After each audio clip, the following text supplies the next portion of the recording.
Tormented by his past, the veteran Silas staked his last hope on an old map and the loyalty of Scout, the dog who seemed to know a path he could not see. After weeks of travel, the ground beneath their feet began to tremble with a growing roar. When they both stepped past the final line of trees, they froze. Before them was not a waterfall, but nature's fury, a giant, roaring wall of water that obscured the sky. The journal was right. But it didn't just speak of the waterfall. It spoke of a secret hidden right behind that curtain of water, a secret that could heal the deepest wounds or bury them forever. Please support us by subscribing to the channel. Where are you listening to this story from? The scream died in Silas's throat before it ever found air. He jolted awake, the scent of pine and damp Oregon earth replacing the acrid smell of gunpowder and dust that had filled his nightmare. His heart hammered against his ribs, a frantic drumbeat in the profound quiet of the cabin. Outside, the pre-dawn light was a wash of gray and deep blue filtering through the towering fir trees that stood like silent sentinels around his small patch of existence. Silas sat up, swinging his legs over the side of the simple wooden bed frame. He was 55, but in these moments, he felt 100.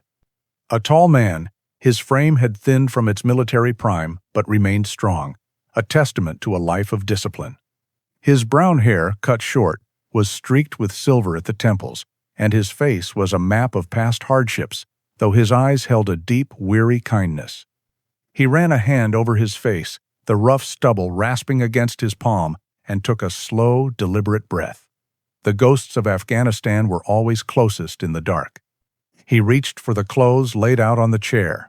A worn gray t-shirt, a flannel shirt of navy and beige, and a pair of faded denim jeans. As he pulled on his sturdy work boots, a wet nose nudged his hand.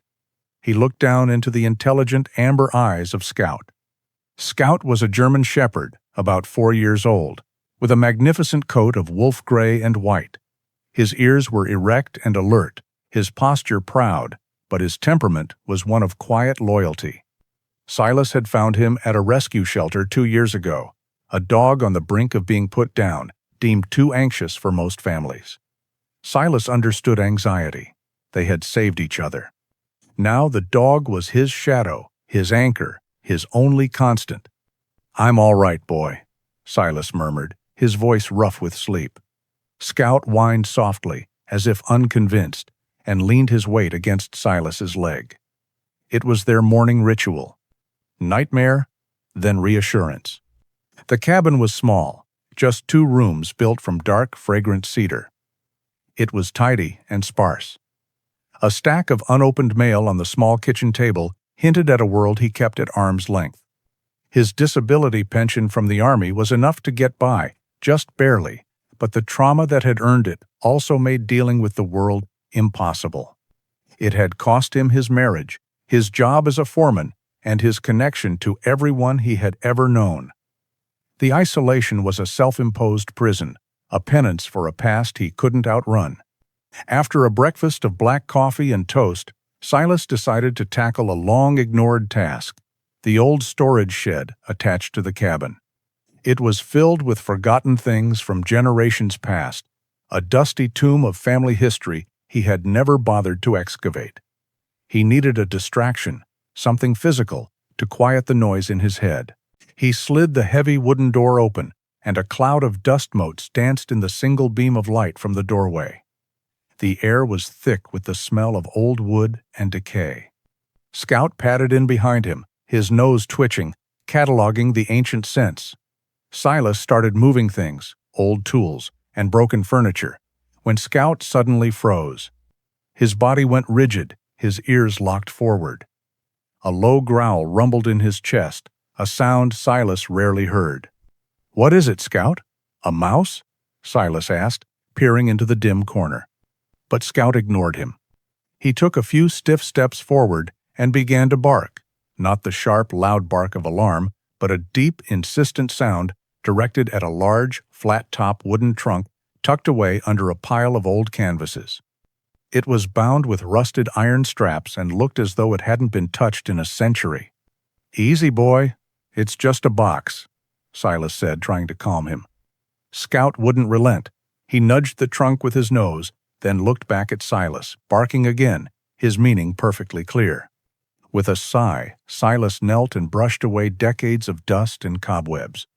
He worked the rusty latches, which groaned in protest before finally giving way. He lifted the heavy lid. Inside lay a collection of time-worn objects: a folded flag with 48 stars, a woman's faded lace glove, a set of tarnished silver medals. Beneath it all was a large, leather-bound book. Silas lifted it out. The dark brown leather was cracked with age, but still supple. Embossed on the cover in faded gold leaf was a name: Captain Elias Vance, his great-grandfather. Silas sat back on his heels, the journal heavy in his hands. He opened it to a random page. The script was an elegant, disciplined cursive, the ink faded to a sepia tone. It was filled with descriptions of landscapes, military movements, and sketches of unfamiliar mountain ranges. He flipped through, his historian's mind briefly intrigued, but his cynicism quickly took over. They were just the ramblings of an old soldier from a forgotten war. He closed the book and placed it on a nearby crate, ready to move on. That night, the nightmares were worse. He woke up thrashing, the cabin air feeling thin and suffocating. He paced the floor for hours, the four walls closing in on him. His life was a loop of waking, surviving, and sleeping, only to fight a war that had ended more than a decade ago. He was stuck. A profound, aching sense of hopelessness washed over him. He had nothing to look forward to, no mission, no purpose. His gaze fell upon the journal sitting on the crate where he'd left it. He picked it up again, more out of desperation than curiosity. He started from the beginning, reading about his ancestors' journey into the untamed wilderness of the American West. He read about a stunning waterfall, a hidden place, and a promise made to a people he had wronged. It was a story of honor and failure. It was all likely fantasy, a wild tale, but it was a direction, a path.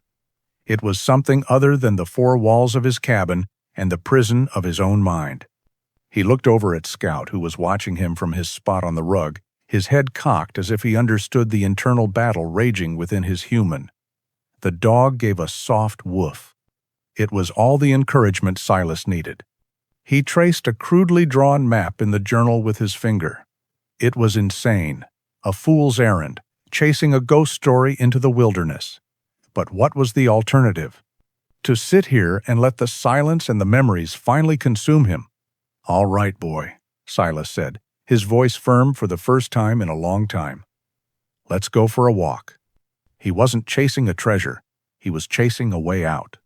And for the first time in years, as he began to plan the impossible journey, Silas felt the faintest echo of the man he used to be, a soldier with a mission.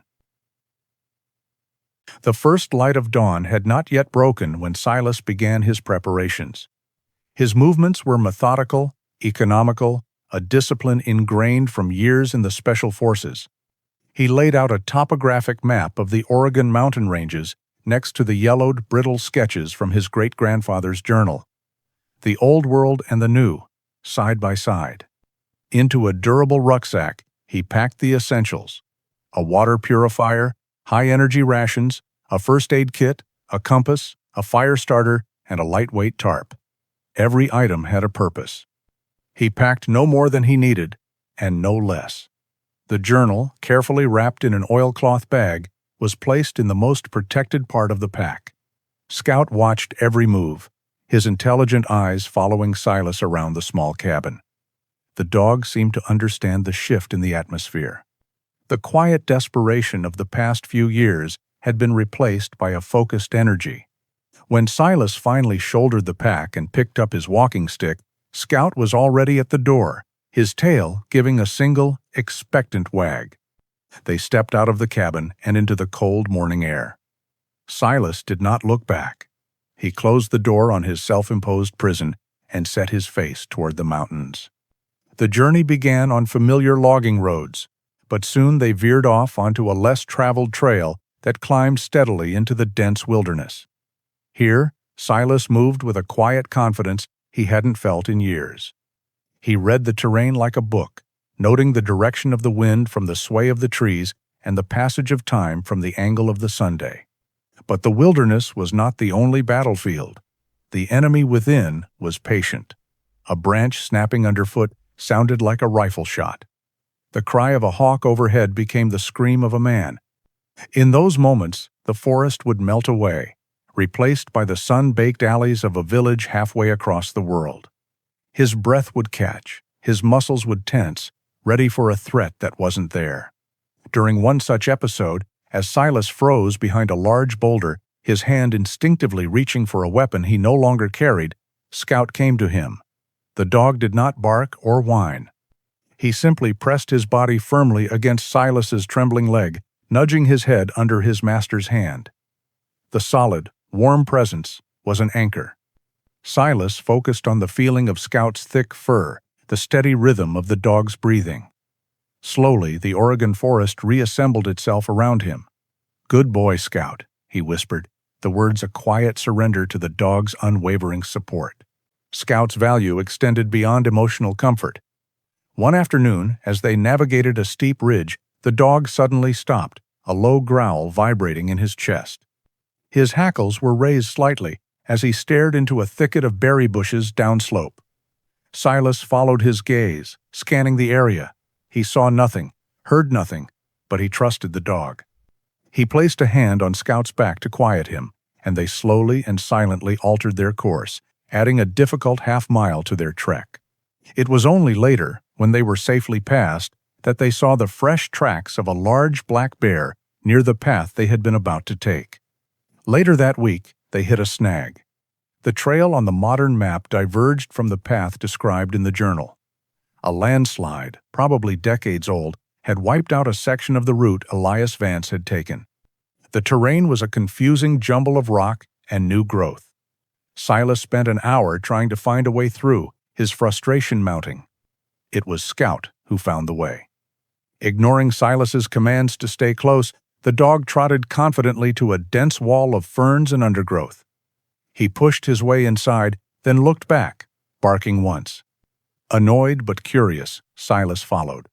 Behind the curtain of green, nearly invisible, was a faint indentation in the earth, the ghost of an old trail. Scout had found it. How? Silas couldn't guess. A scent, a change in the soil, some instinct lost to humans. He knelt and praised the dog, feeling a growing sense of wonder. Scout was not just his companion, he was becoming his guide. Their ascent took them higher, into the subalpine zone, where the trees thinned and the air grew sharp and cold. One afternoon, the weather turned with terrifying speed. The sky, a brilliant blue just an hour before, became a bruised purple. The wind began to howl, and a flurry of snow appeared, quickly thickening into a blinding whiteout. They were caught on an exposed mountain pass. Silas knew they had to find shelter immediately.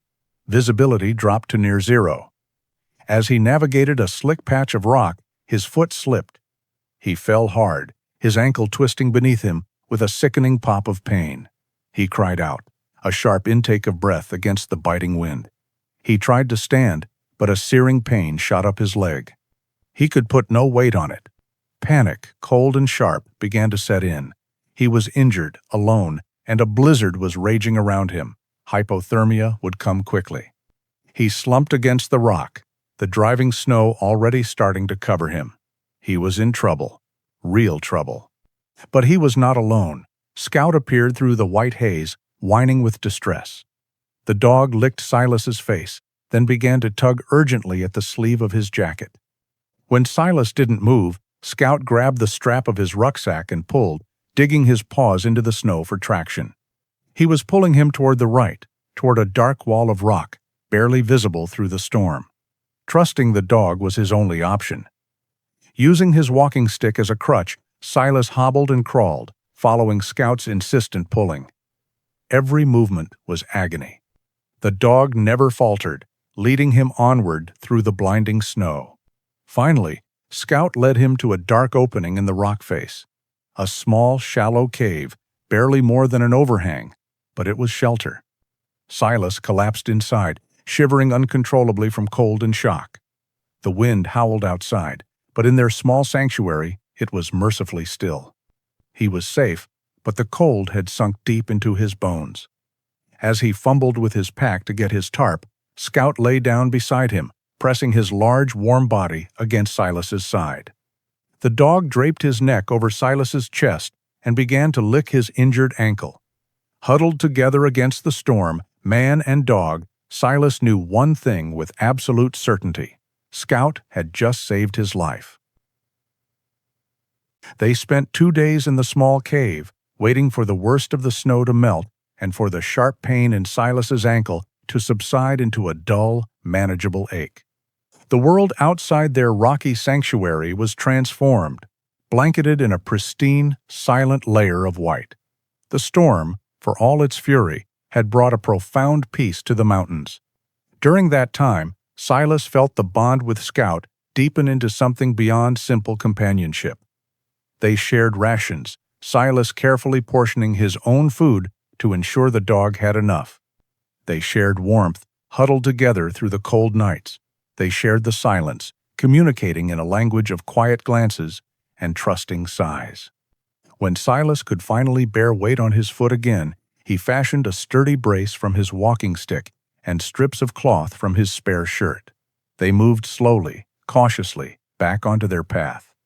The snow made the going arduous, but the world felt clean, new. The air was crisp and thin, and the only sounds were the crunch of their steps and the occasional soft thud of snow falling from a heavy pine bough. After another 4 days of careful travel, they arrived. Standing alone in a wide clearing was a cedar tree so immense and ancient it seemed less like a plant and more like a geological feature. Its trunk was thick as a small cabin, its bark a tapestry of deep furrows and gray-green moss. Its upper branches were twisted and gnarled by centuries of wind and weather, creating a distinctive silhouette against the sky, exactly as Elias Vance had sketched it in his journal. This was the place. But there was nothing here. Silas spent the next 2 hours in a state of growing frustration. He circled the great tree, his eyes scanning every inch of its massive base. He consulted the journal, then his own map, confirming his location. Everything matched. The landmark was correct. Yet, the journal spoke of a marker, a sign to point the way forward, and there was none. He kicked at the snow, a feeling of bitter disappointment creeping in. The hope that had carried him this far began to feel like foolishness. He was a broken man, chasing a dead man's fantasy through a frozen wilderness. "It was just a story, Scout," he said, his voice flat. He sat down on a fallen log, burying his face in his hands. Just a stupid story. Scout, who had been patiently exploring the clearing, did not seem to share his master's despair. Instead, he became agitated. He trotted to the base of a much smaller, younger fir tree that grew near the ancient cedar, its roots tangling with those of the giant. He began to sniff intently at the ground, whining low in his throat. Then he began to dig. Snow and dirt flew as his powerful front paws worked at the frozen earth. "Scout, leave it," Silas commanded, his voice tired. "There's nothing there. Come on." The dog paused, looked back at Silas with an expression of intense urgency, let out a single sharp bark, and immediately resumed digging with even more fervor. Silas fell silent. He remembered the bear. He remembered the lost trail. He remembered the cave. The dog had been right every single time. His logic had failed him, but the dog's instinct had not. With a weary groan, Silas pushed himself up and limped over. "All right, boy. Show me what you've found." He knelt beside Scout, using his gloved hands to clear away the dirt the dog had loosened. The ground was hard and riddled with roots. But after a few minutes of determined effort, his fingers brushed against something that was not a rock or a root. It felt smooth and yielding. Leather. Working carefully now, he excavated the object. It was a small pouch made of thick animal hide, hardened and darkened by its long burial, but miraculously preserved by the cold earth. The leather drawstrings had mostly disintegrated, but the pouch itself was intact. With trembling fingers, Silas worked it open. Inside, nestled in a bed of what looked like dried moss, lay a single smooth stone object. It was carved into the shape of a soaring hawk, its wings swept back. The stone was a dark, polished obsidian, cool and heavy in his palm. The craftsmanship was exquisite, a thing of simple, powerful beauty. As he held it, a strange thing happened. Scout stopped his panting and let out a soft, low whimper. He pushed his head forward and gently rubbed his snout against the stone hawk in Silas's hand. The moment the dog made contact, a current seemed to pass through the stone and into Silas. A profound sense of peace washed over him, silencing the constant, buzzing anxiety in his mind. The echoes of the past, the screams and the gunfire, faded into a deep, quiet stillness. It was a calm he hadn't known in over a decade. It felt like coming home. He looked from the stone hawk to the dog, whose amber eyes were fixed on him, full of a strange and ancient knowing. And in that instant, Silas understood. This was not a coincidence. Scout's frantic digging was not a random impulse. The dog had felt this object's presence, had been drawn to it in a way Silas never could be. His journey, he realized, was not his alone. Scout was not just a companion he had saved from a shelter. He was a guide, a key, a spiritual compass connected to this land and these artifacts in a way that defied all logic. This journey was not about following a map anymore. It was about following his dog. The discovery of the stone hawk changed the nature of their journey. Silas no longer felt like he was leading. He was following. He still read the maps and the journal, but his primary guide was now Scout. He watched the dog constantly, learning his subtle cues. A pricked ear, a low whine, a particular way of sniffing the air, all became part of a new language Silas was desperate to understand. He kept the obsidian hawk in his breast pocket, and often found his hand resting over it, the cool, smooth stone a source of the strange peace that had quieted his mind. They traveled for another week, descending from the high, snowy passes into a deep, verdant valley carved by an ancient river. The journal spoke of a waterfall, a place of great power that was the final destination. They heard it long before they saw it. At first, it was a low, distant rumble felt more in the soles of their boots than in their ears. With each day, the rumble grew into a deep-throated roar that vibrated through the forest, a constant, powerful presence that seemed to shake the very air they breathed. Then, they broke through a final line of ancient hemlock trees and stopped breathless. Before them was the roaring waterfall. It was a sight of such raw, untamed power that it seemed to belong to a younger, wilder version of the world. A massive river, channeled through a narrow gorge, exploded over a cliff face hundreds of feet high. It was not a graceful curtain of water. It was a furious, churning cataract that crashed into a deep, misty pool below with a sound like continuous thunder. The spray was thrown so high, it created its own weather system, nurturing a hanging garden of lush green mosses and ferns on the cliff walls and casting fleeting rainbows in the afternoon sunday. It was magnificent. It was terrifying.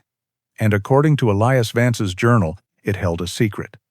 But as Silas scanned the towering rock walls surrounding the maelstrom, his heart sank. There was nothing. No path, no ledge, no hint of an opening. Just sheer, slick rock, polished smooth by millennia of furious water. For the rest of the day, he searched, leaving Scout to watch their camp while he explored the perimeter of the great pool. He found nothing. The next day, Silas fell back on his training. He approached the problem with military logic. Where would a person hide an entrance? Not too low, where it could be found by floods. Not too high, where it would be impossible to reach.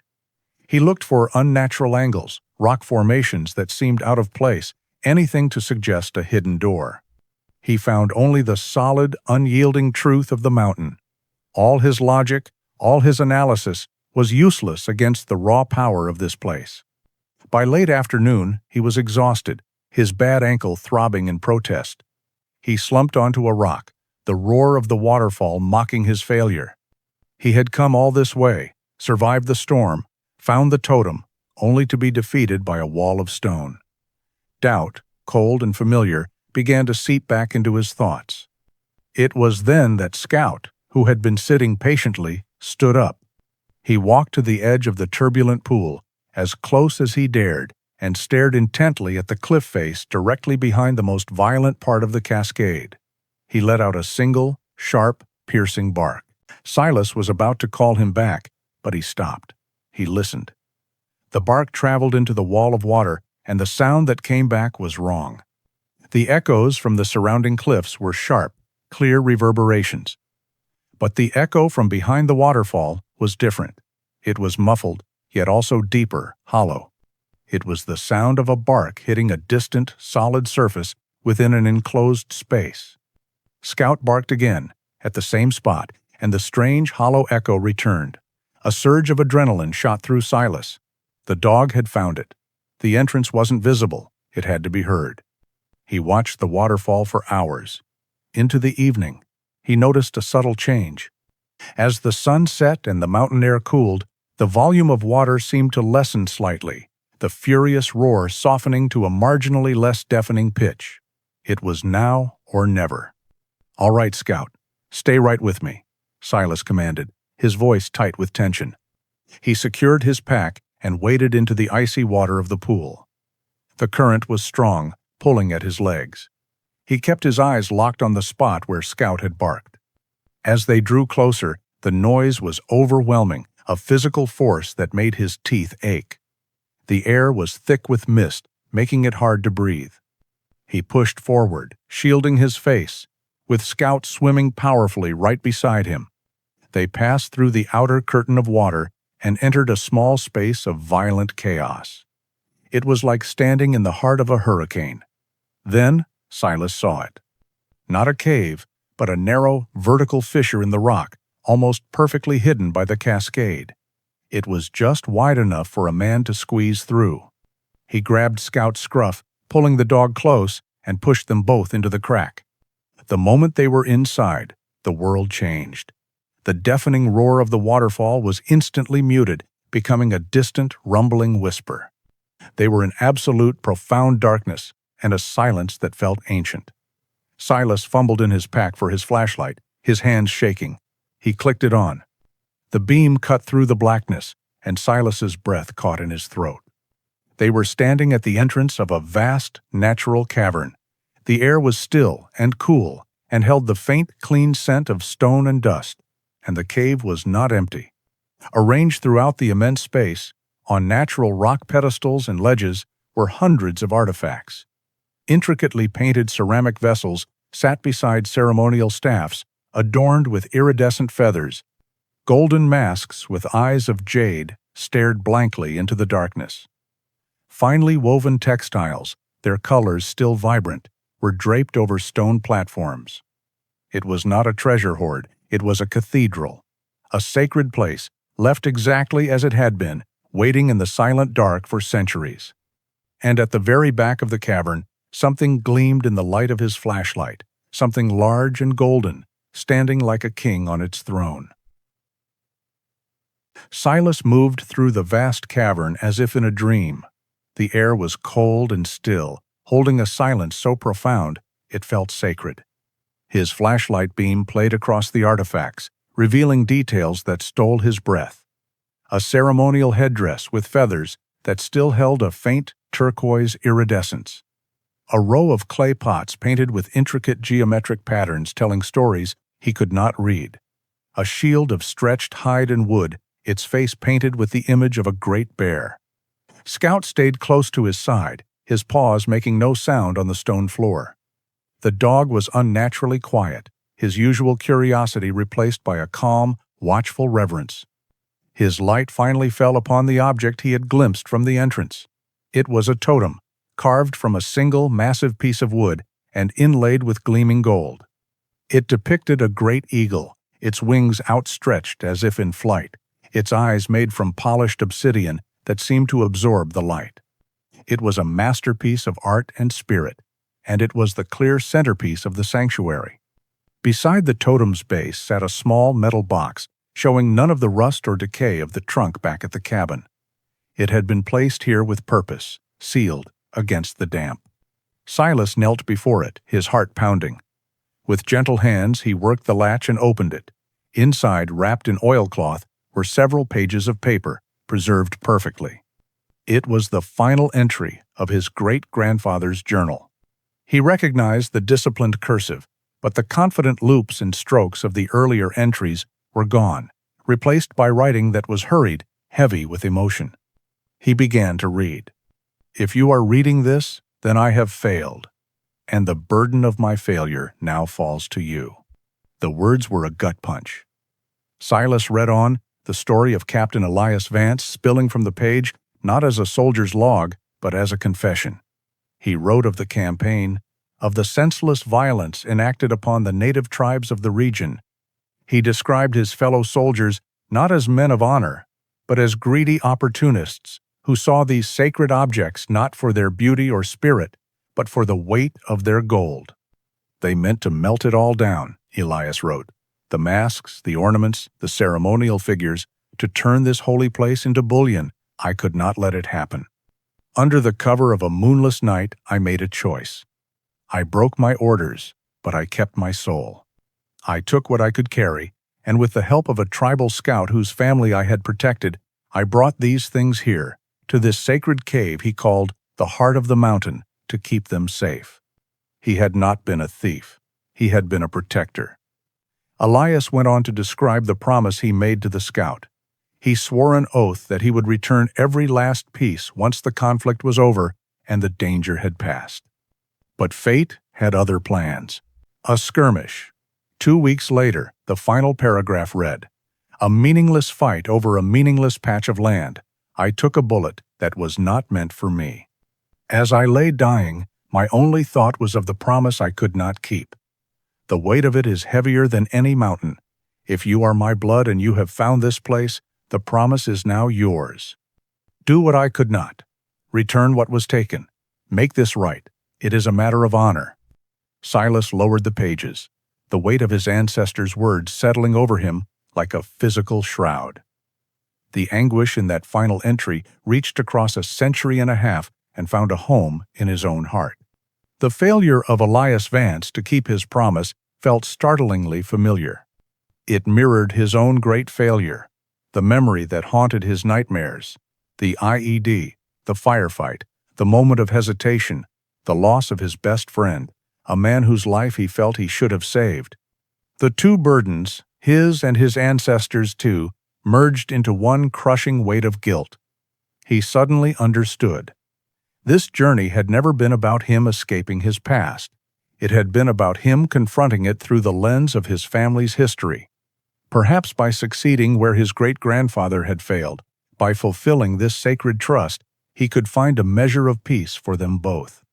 Returning these artifacts was not just about honoring a long-dead relative. It was a path to his own redemption. His eyes scanned the cavern, but now he saw the artifacts differently. He saw their value not in dollars, but in the weight of a promise. Still, the temptation was there, a snake coiling in the corner of his mind. He was a poor man. His pension was barely enough. His ankle throbbed. The world outside this cave was hard and unforgiving. He walked over to a small golden figurine, a depiction of a wolf with jade eyes. He picked it up. It was heavy, solid. An item like this alone could change his life forever. He could take this one piece. No one would ever know. He could live the rest of his days in comfort, the nightmares perhaps silenced by financial security. He could buy a small house, live quietly, be free from worry. He weighed the gold in his hand. He weighed the comfort it could bring against the honor his ancestor had died for. He looked down. Scout had moved to sit at his feet. The dog wasn't looking at the glittering object in his master's hand. He was looking up at Silas's face. His gaze was steady, clear, and filled with a simple, profound trust that asked for nothing more than for Silas to be the man the dog already believed him to be.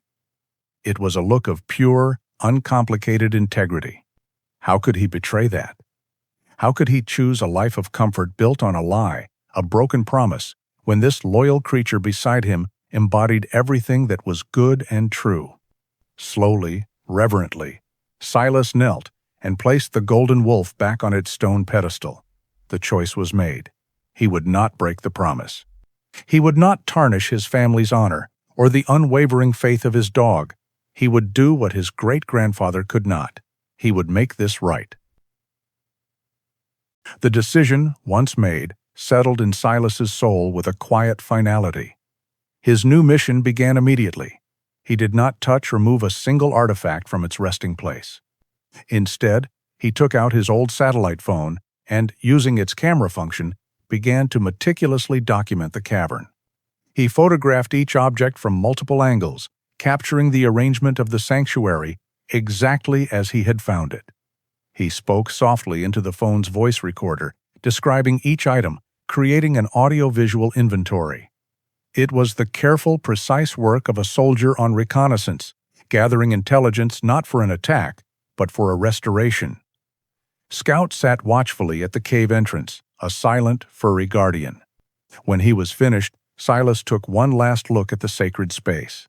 He felt no sense of loss, only the solemn satisfaction of a duty accepted. He and Scout backed out of the fissure. Silas then spent an hour rolling and levering heavy stones into place, concealing the entrance until it was once again invisible, hidden behind the roaring curtain of the waterfall. He took nothing from the cave but the photographs, the journal, and the weight of a promise he now intended to keep. The journey back was different. The mountains no longer felt oppressive. The forest no longer seemed to hold hidden threats. The physical ache in his ankle remained, but the spiritual ache in his heart had lessened. He was no longer running from his ghosts. He was walking toward his purpose. When they finally reached a high ridge with a clear signal, Silas made the most difficult phone call of his life. After some research, he found the number for the main office of the Confederated Tribes of the region. A polite but distant voice answered. "My name is Silas Vance," he began, his own voice sounding strange and foreign after weeks of silence. "I need to speak with a member of your tribal council or a cultural heritage officer. It's about my great-grandfather, Captain Elias Vance, and about something he promised to return." 3 days later, Silas found himself sitting in a modest community center on the edge of the reservation. The air smelled of coffee and sage. Across the table from him sat 3 council members. Their leader was an elder woman named Lena. She was perhaps in her late 70s, her long gray hair braided with threads of deep blue. Her face was a beautiful landscape of deep lines, her dark eyes sharp and intelligent, holding both the immense sorrow and the unbreakable resilience of her people. She listened, her hands resting calmly on the table as Silas told his incredible story. He spoke of the journal, the journey, the storm, and the cave. He showed them the pictures on his phone. The council members remained impassive, their faces revealing nothing. Silas knew what they were thinking. They had heard stories like this before, tales from outsiders that ended in broken promises or exploitation.